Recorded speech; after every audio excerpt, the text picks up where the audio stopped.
Bon alors bonsoir à tous, nous sommes dans notre 8e causerie sur les bizarreries juives et talmudiques et nous allons aborder aujourd'hui un- la suite d'un passage original du Talmud, celui que nous avions commencé il y a, il y a 2 semaines, à propos des laitues qui ont 600 000 feuilles.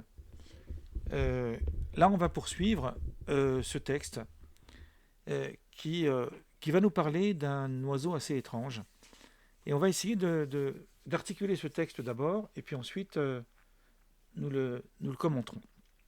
Donc dans le traité du Talmud Bechorot, 57 feuillet B, nous lisons ce passage que je vais vous lire rapidement.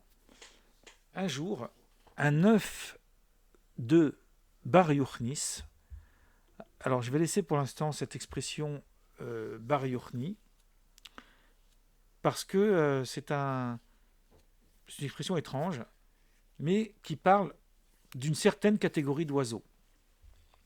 Alors, donc c'est ça qui va nous intéresser. De quel oiseau est-il question? Donc un jour, un œuf de Bar Yochni est tombé.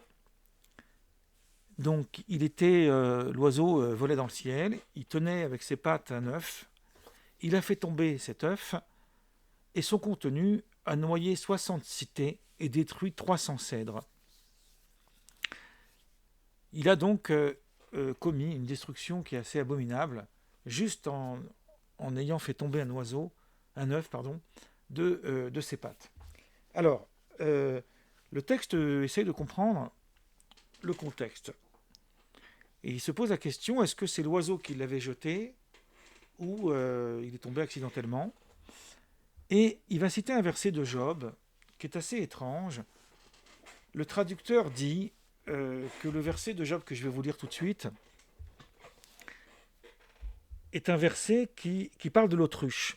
Mais en réalité, il n'est pas sûr qu'il soit question de l'autruche, mais d'une autre sorte d'oiseau. Et pourquoi on parle de l'autruche, on va y arriver tout de suite. Alors, il est écrit donc dans Job, dans le chapitre 39, verset 13, que l'aile de l'autruche bat joyeusement ses ailes. Et ensuite, le verset continue et dit, si seulement ses ailes et ses plumes étaient tendrement fidèles. Alors, moi j'ai pris la traduction du rabbinat, les autres Bibles traduisent plus ou moins la même chose, mais il y a une ambiguïté dans le verset parce qu'il est question de la chassida. La chassida, c'est la cigogne. Autrement dit, on veut distinguer l'autruche de la cigogne en montrant que l'autruche n'a pas les mêmes capacités que la cigogne.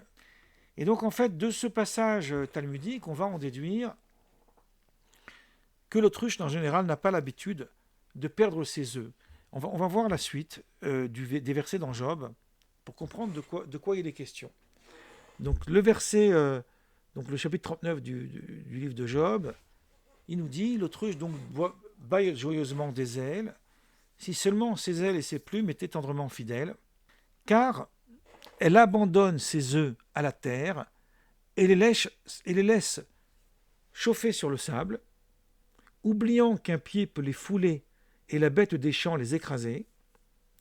Elle est dure pour ses petits, comme s'ils lui étaient étrangers. Sa peine aura été en pure perte, et elle n'en a pas de regret.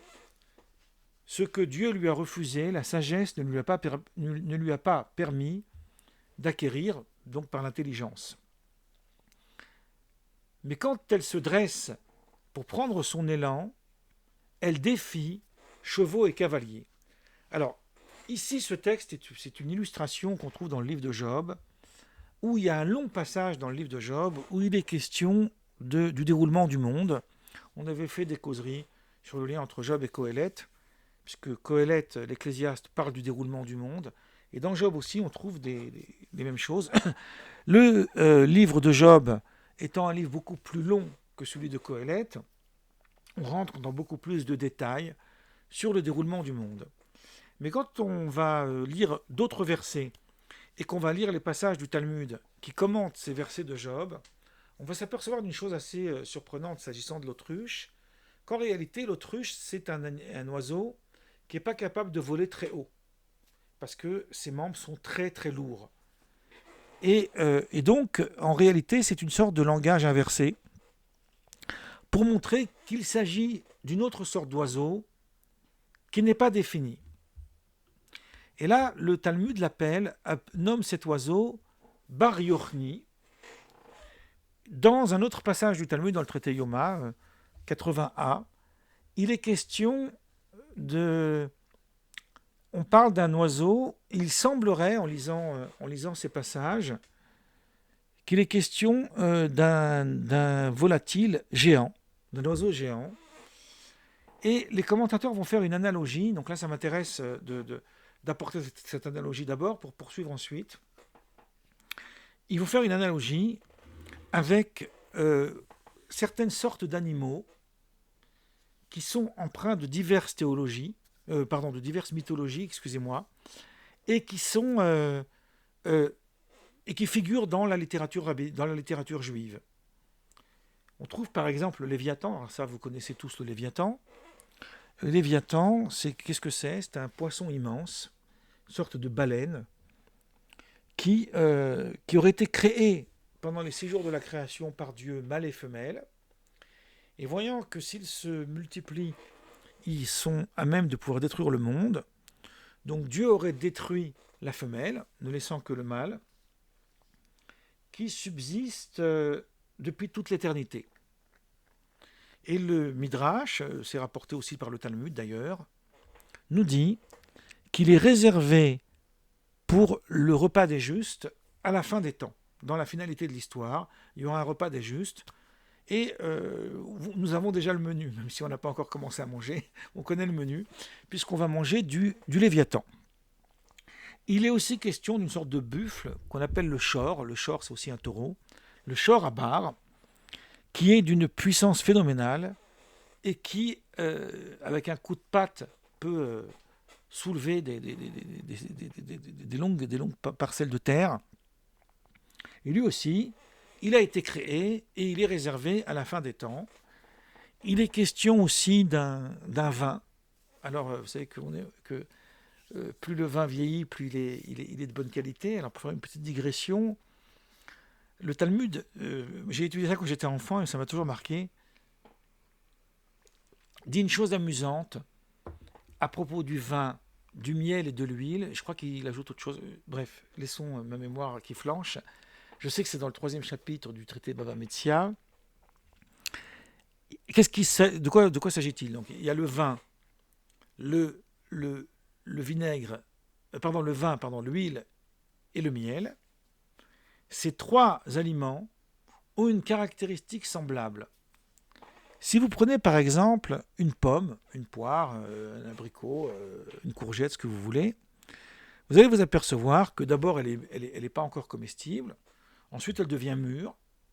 Et puis après, petit à petit, elle va perdre de sa douceur, on va dire, jusqu'à ce qu'elle va devenir avariée, elle va s'abîmer. Et elle va être finalement plus comestible. Donc, le temps joue contre elle, on pourrait dire ça comme ça. Alors que l'huile, le vin et le miel peuvent durer très très longtemps, mais s'ils s'abîment, ils s'abîment qu'une fois. Et c'est intéressant parce que c'est ce qu'on constate. Une fois que le vin se chambre, ça y est, c'est trop tard. Il va pas être pire plus tard. L'huile, c'est pareil, et c'est pareil aussi pour le miel.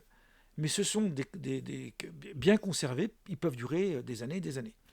Donc il y aurait peut-être dans une grotte cachée de Dieu dans le jardin d'Éden, on ne sait pas, une bouteille de vin pour les amateurs qui est réservée au repas de la fin des temps.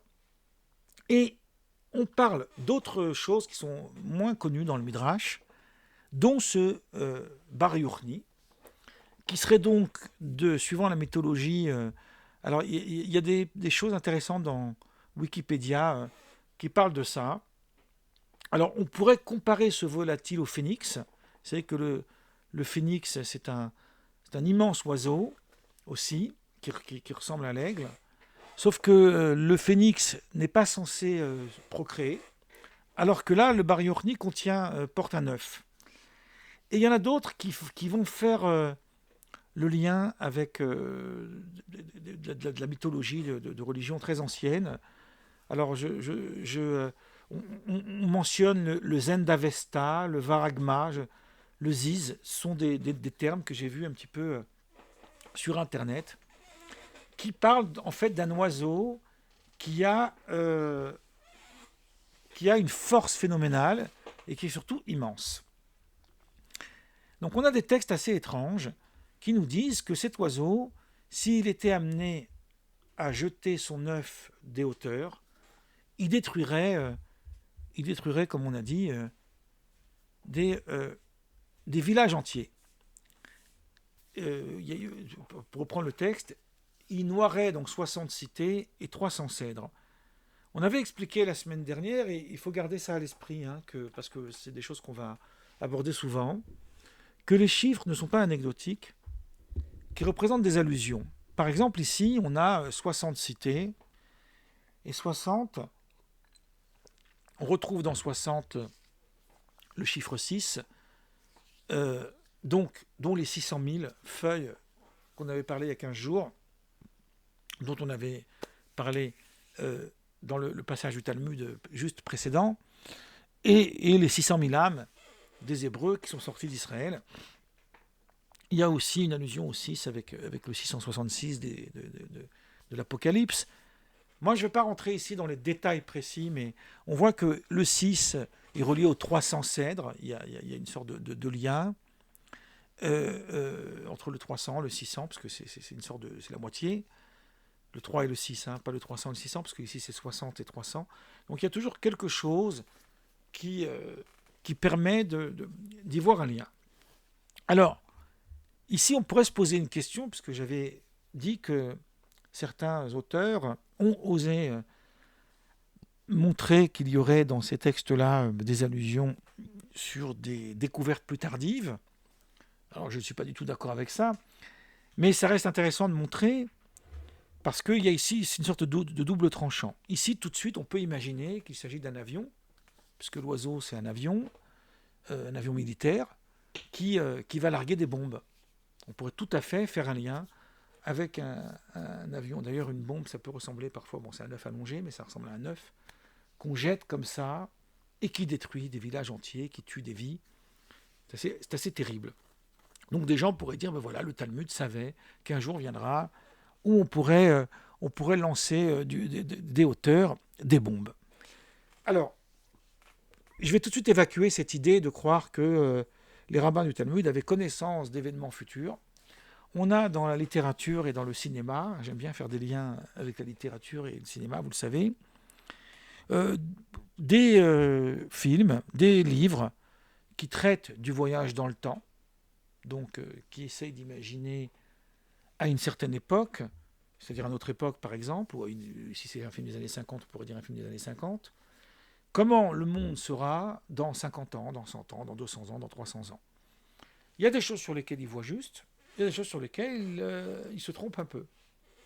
Mais, en tout état de cause, l'imagination n'a pas de limite, et on peut tout à fait imaginer que des avions, que par l'intermédiaire d'un appareil, et peut-être même pourquoi pas d'un animal, l'homme pourrait voyager dans les cieux. Je vais vous citer un passage du livre d'Ézéchiel.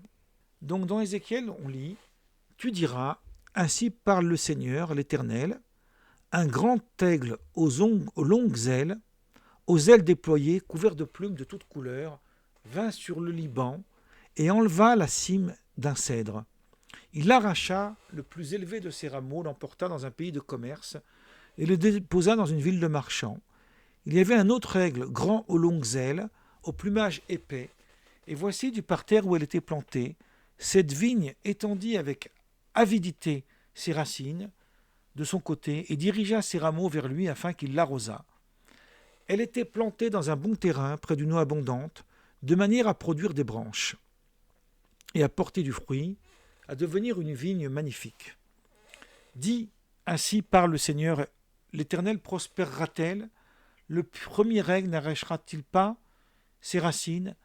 N'enlèvera-t-il pas son fruit, afin qu'elle se dessèche, afin que toutes les feuilles qu'elle a poussées se dessèchent? et il ne faudra ni beaucoup de force, ni un peuple nombreux pour la séparer de ses racines. Donc il y a une sorte d'allusion dans ces textes d'oiseaux qui, en arrachant des choses de la terre, ou alors en jetant des choses de leurs pattes, provoquent des destructions. Donc ce sont des éléments qui sont intéressants à voir sur le plan de la mythologie, de l'imaginaire, et qui peuvent parfois correspondre à des choses que nous connaissons aujourd'hui, mais qui n'ont rien de spectaculaire, puisque l'imagination a tout à fait pu entrevoir ça. Il me semble, j'ouvre une petite parenthèse, parce que je crois que c'est dans le traité des 8 chapitres de Maïmonide, on l'avait traité entièrement, le traité des 8 chapitres, mais là maintenant j'ai un petit trou de mémoire, où il rapporte des Grecs, peut-être même d'Aristote. Donc la source serait peut-être Aristote, il faudrait que je fasse des recherches, mais les causeries, c'est parfois...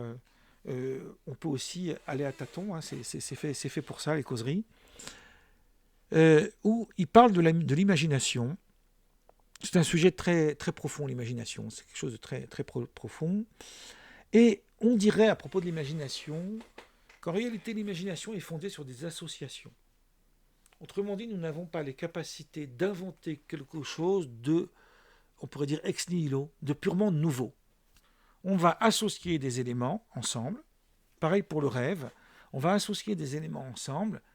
On parle d'ailleurs dans le Talmud à propos des rêves. On fera une causerie sur le sujet, sur un éléphant qui passe par le chat d'une aiguille. Dans les évangiles, on parle d'un chameau. Donc il y a la même expression, mais est-ce que c'est le chameau, est-ce que c'est l'éléphant? Ce sont différentes versions. Et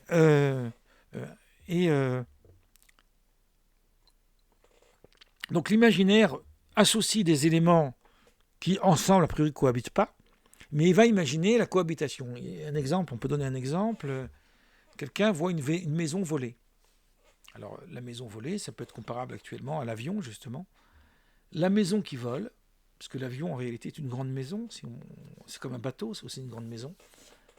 Alors le fait de voler est inspiré des oiseaux, et le fait d'une maison, c'est une maison qu'on connaît. Donc on a associé deux éléments, on pourrait parler d'un bateau qui vole, ce serait la même chose. On a donc associé deux éléments, et on a produit l'imaginaire. À ce sujet de ces notions imaginaires, il est même possible que si dans la nature, il n'y avait aucun élément, je le dis comme ça, sans avoir lu ça dans un livre, hein, il n'y avait eu aucun objet volant, aucun être volant, peut-être que l'homme n'aurait jamais imaginé que c'est possible de voyager dans les airs. Autrement dit, il faut d'abord que la chose existe pour que l'homme ait envie de l'imiter et qu'ensuite il produise une machine qui va permettre cela. Mais ça ne vient pas ex nihilo, ça vient de quelque chose qui est déjà terrestre. Donc maintenant, on va pouvoir venir à nos exemples que j'avais voulu aborder, à savoir sur cette question du voyage dans les cieux. On trouve dans un verset du Deutéronome, chapitre 22, versets 6 et 7. Alors c'est un verset qu'on a déjà abordé, puisqu'il est question du nid d'oiseau, ça vous dit certainement quelque chose. C'est un des commandements de la Torah, qui nous dit ceci. Si tu rencontres dans ton chemin, alors là j'ai pris une traduction, c'est écrit dans ton chemin. Dans l'hébreu, c'est ba derer. Le mot derer peut être traduit par chemin, mais il peut être traduit aussi par voyage. Donc il y a une traduction ouverte, d'ailleurs en français aussi, hein, je vais en chemin, c'est-à-dire je vais en voyage, ça a aussi ce même sens.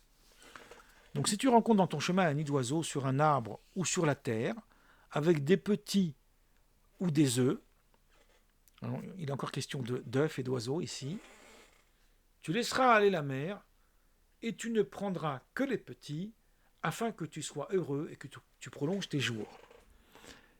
Le afin que tu sois heureux et que tu prolonges tes jours, on avait fait toute une étude qu'on ne va pas aborder maintenant, sur l'analogie entre ce commandement et le respect des parents, où on trouve la même expression dans Deutéronome 20 et dans Exode 20 et Deutéronome 5, c'est-à-dire dans les 10 commandements, respecte ton père et ta mère afin que tes jours se prolongent. Et d'ailleurs, dans une de nos premières causeries sur la bizarrerie talmudique, on a parlé de ça, sur les deux versions du décalogue. Alors, il y a un débat talmudique que je ne vais pas aborder maintenant, hein, je vous le rassure, sur la question de savoir quelle est la raison de ce commandement. Est-ce que s'agit-il d'une compassion à l'égard de la mère des oisillons, qui souffrirait terriblement de voir que ces oisillons sont capturés. Donc voilà pourquoi il faudrait la renvoyer. On a déjà parlé de cela. Mais le Talmud va d'extravagance en extravagance et va analyser ce verset en se posant diverses situations et en se posant la question, est-ce que dans de telle et telle situation, cette loi s'applique? Et à un moment donné, le Talmud dit une chose très étrange. Il cite un verset des Proverbes, chapitre 30, verset 19, qui nous dit « la voix de l'aigle dans les cieux ». Alors, là encore, il est question de l'aigle. L'aigle, c'est l'oiseau le plus majestueux, comme le lion est l'animal le plus majestueux. C'est aussi le Talmud qui le dit. Le Talmud rapporte cette mythologie, comme quoi le lion serait le roi des animaux et l'aigle le roi des oiseaux. Hein, on a parlé du phénix, hein, c'est une sorte de mythologie ressemblante. Et là, on dit que la voie, c'est le chemin, ici, de l'aigle dans les cieux. Donc se pose la question, si tu trouves un nid dans le ciel, il y a un nid d'oiseau dans le ciel, on ne sait pas comment il est arrivé là, est-ce que tu dois renvoyer la mer? Et le Talmud cite donc Deutéronome 22, qui nous dit que le nid d'oiseau, lorsqu'on choisit de capturer les oisillons, enfin de capturer le nid, l'injonction de renvoyer la mer ne s'applique que si on trouve le nid d'oiseau sur terre, parce que c'est écrit dans la Torah, Baderer. Et Baderer, c'est dans le chemin, le voyage terrestre. Bashamaïm, dans les cieux, c'est pas la même chose. C'est pas considéré comme un voyage terrestre. Ça n'a pas le même sens. Donc le verset ne parle pas de ce cas-là, donc ça ne s'applique pas. On va laisser de côté cette idée qui est plutôt conceptuelle. On voit ici, parce que Rosine commente Rogatchov, j'ai beaucoup cité, il prend cet élément du Talmud et il s'intéresse au concept de Derer. C'est-à-dire qu'il traduit Derer, non pas comme un signifiant d'un mot linguistique, mais aussi comme une notion conceptuelle. Qu'est-ce que c'est que le concept de Derer? Est-ce que le déplacement dans les cieux, ça s'appelle un Derer? On peut comprendre la logique talmudique de réfléchir sur le déplacement, les modalités de déplacement, mais c'est assez étrange d'imaginer qu'il puisse y avoir un nid d'oiseau accroché peut-être sur les ailes d'un aigle, ou alors, dans un langage moderne, quelqu'un il aurait posé un nid avec des oiseaux, ou il aurait carrément posé une plante, vous savez, une grande plante où il y a un nid d'oiseau qui est accroché dans les branches dans un avion, ce qui est tout à fait possible. Et là, la question se poserait, est-ce qu'il faut renvoyer la mer ou pas? Bon, si on ouvre la fenêtre de l'avion en plein vol, c'est dangereux, mais laissons ce détail de côté. Donc on peut imaginer, l'extravagance peut imaginer qu'effectivement, dans les cieux, il est possible d'aller chercher un nid d'oiseau. Et un autre passage du Talmud, qui lui sera abordé dans une autre causerie, qui parle des effigies qui étaient fabriquées, des statues en fait, qui étaient fabriquées pour les cultes païens, les cultes idolâtres. Et le Talmud mentionne, la Mishnah c'est la première partie du Talmud, elle mentionne une effigie d'un homme tenant un bâton, un oiseau ou une sphère dans la main. Le Talmud dit que ces trois éléments, le bâton, l'oiseau et la sphère, représentent la domination de la terre. Alors le bâton, c'est la domination coercitive, le bâton, c'est coercitif. L'oiseau, c'est la domination parce qu'elle survole les cieux, d'accord, ça survole les cieux. Et la sphère, parce que, et là je cite le Talmud, la terre étant sphérique comme un ballon, donc elle est comparée, elle est dominée par les divinités païennes, lorsqu'on a cette effigie, il y a la main, il faut imaginer une effigie avec une boule, une sphère dans la main. Alors, on a toujours su que la Terre était sphérique. C'est une fausserie actuelle de croire qu'avant on pensait qu'elle était plate. Ça n'a jamais existé, je vous rassure tout de suite. Le débat avec Galilée, c'est sur seulement l'héliocentrisme ou le géocentrisme. Ça n'a rien à voir avec la question de la sphéricité de la Terre. La cosmogonie aristotélicienne parle de planètes sphériques. Je passe ce détail qui n'est pas très important, même si on va l'aborder une autre fois, puisqu'il y a une ambiguïté sur la conception rabbinique de l'Antiquité, bien sûr, des premiers siècles, on va dire, de la manière dont ils percevaient le monde.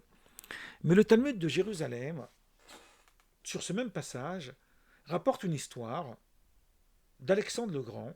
Alors on cite souvent Alexandros Mogdon, Alexandre de Macédoine, Alexandre le Grand.